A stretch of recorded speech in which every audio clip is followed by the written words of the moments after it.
Hai guys, welcome to my channel dan kali ini gue akan membawakan sebuah kisah horor yang berasal dari seorang pengantar pizza. Kita sebut aja nama pengantar pizza ini Bambang ya, biar gampang. Oke? Jadi pada suatu malam di tempat Bambang bekerja, mereka mendapatkan 4 orderan pizza ukuran besar. Seperti biasanya, Bambang pun ditugaskan oleh bosnya untuk mengantar pizza tersebut. Tapi Bambang ini sebenarnya agak males mengantarkan pizza itu karena lokasinya itu cukup jauh. Tapi mengingat orderannya cukup banyak dalam ukuran besar juga, Bambang akhirnya memutuskan untuk mengantarnya karena Bambang ini berpikir sepertinya yang memesan ini lagi mengadakan pesta dan kemungkinan besar dia akan mendapatkan tips yang jauh lebih besar daripada orderan-orderan biasanya. Akhirnya Bambang pun pergi. Jadi di perjalanan menuju tempat tersebut, Bambang sempat heran karena makin lama GPS-nya itu menuju ke lokasi yang makin lama makin terpencil. Dan Bambang juga melihat di sekitarnya itu tidak ada mobil-mobil lain yang parkir atau lampu-lampu yang menyala. Jadi dia cukup meragukan apakah lokasi itu benar apa enggak. Di sekitar itu hanya ada sebuah bangunan tua yang berada di tengah-tengah pembukaan hutan. Akhirnya Bambang menghentikan mobilnya dan mencoba menelpon bosnya untuk menanyakan apakah alamatnya itu tidak salah. Bambang sampai meminta bosnya untuk membacakan alamat itu sebanyak 3 kali untuk memastikannya. Tapi memang sudah benar alamatnya. Karena bosnya ini dalam mood yang kurang baik, dia tuh cukup risih karena ditelepon sama Bambang. Akhirnya bosnya cuma bilang, "Ya udah Bambang, kamu turun aja, kamu ketok pintunya dan tanya ada yang pesen pizza atau enggak." Lalu bosnya itu mematikan teleponnya. Biasanya bosnya ini akan marah kalau Bambang membawa balik 1 kotak pizza aja. Apalagi 4 kotak pizza dalam ukuran besar dan belum dibayar lunas.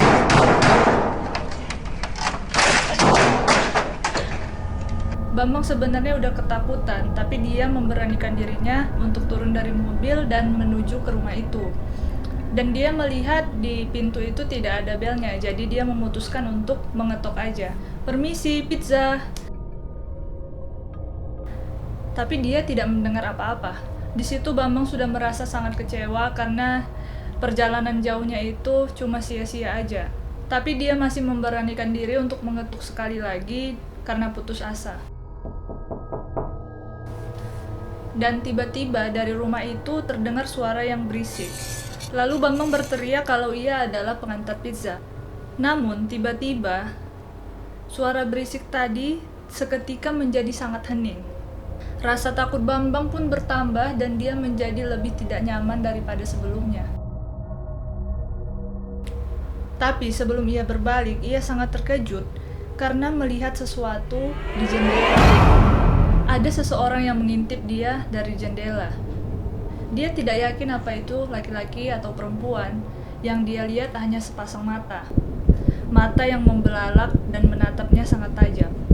Saking kagetnya, Bambang menjatuhkan semua pizza di depan rumah dan dia langsung lari terbirit-birit masuk ke mobilnya. Tapi hal menyebalkan terjadi. Bambang tidak bisa menyalakan mobilnya.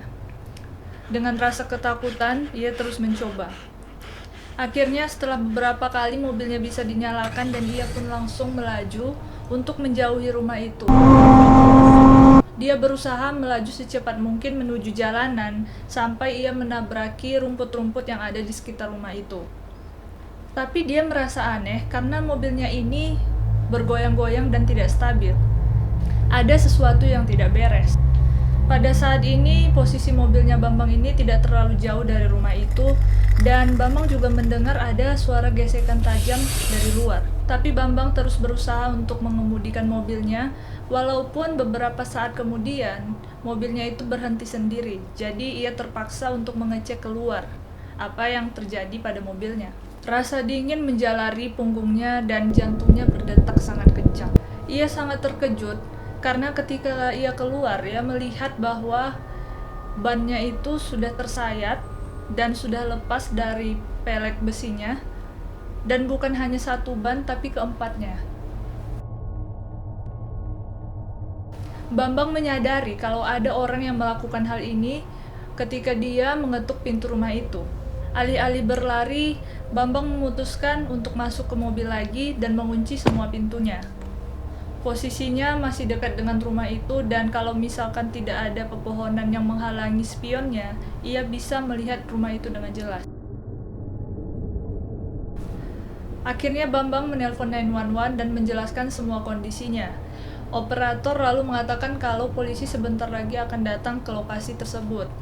Tapi Bambang harus bersembunyi. Bambang bertanya, lebih baik saya bersembunyi di mobil saya atau saya keluar, yang mana di luar itu cuma ada hutan.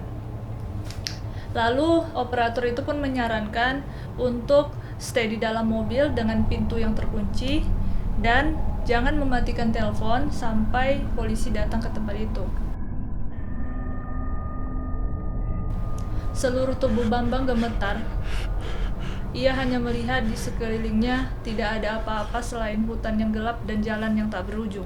Bambang tahu kalau polisi ini mungkin akan sedikit lama karena lokasinya cukup terpencil, dan selama di mobil itu dia merasa sangat tidak nyaman dan ketakutan. Ia juga khawatir kalau pelakunya akan mendatanginya ketika dia di mobil itu. Bambang melihat sekelilingnya dari mobil, dan dia sangat terkejut ketika melihat spion. Dia melihat sepasang mata yang sama dengan yang ia lihat di rumah itu. Kali ini mata itu terlihat lebih lebar, dan ternyata sosok itu adalah seorang perempuan dengan senyum yang mengerikan. Karena melihat itu dia sangat ketakutan sampai ia menjerit sekuat-kuatnya. Lalu ia membuka pintu mobilnya dan berlari ke dalam hutan sejauh-jauhnya untuk menemukan tempat persembunyian yang aman. Ia berlari sampai hampir kehabisan napas dan akhirnya dia memutuskan untuk bersembunyi di sebuah batang pohon yang sangat besar. Dan di situ dia juga menutup mulutnya supaya suara nafasnya yang berat itu tidak kedengaran. Bambang terus menunggu datangnya polisi, dan itu terasa sangat-sangat lama, seperti berjam-jam. Sampai akhirnya dia mendengar suara sirine dari kejauhan. Bambang lalu mengumpulkan seluruh tenaganya untuk berlari ke arah jalanan. Akhirnya lampu merah dan biru mulai terlihat dan rasa lega menyelimuti perasaan Bambang. 2 mobil polisi itu parkir tepat di depan mobilnya Bambang dan menyelidiki dengan senter sekitarnya. Bambang menghampiri mereka dan berteriak minta tolong. Lalu ia terjatuh ke aspal dan mulai muntah karena kebanyakan berlari. Pak polisi pun dengan sigap menolongnya dan mulai menanyainya apa yang terjadi. Bambang lalu menjelaskan semuanya dengan detail.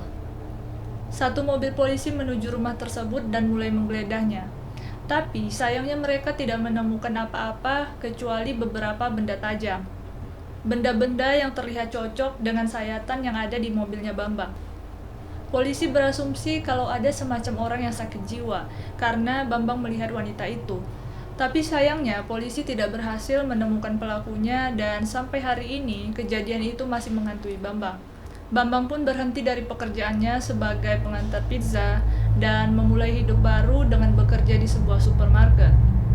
Tapi ternyata di akhir cerita, wanita itu masih mengikutinya di supermarket. Sekian dulu cerita horor kali ini, guys.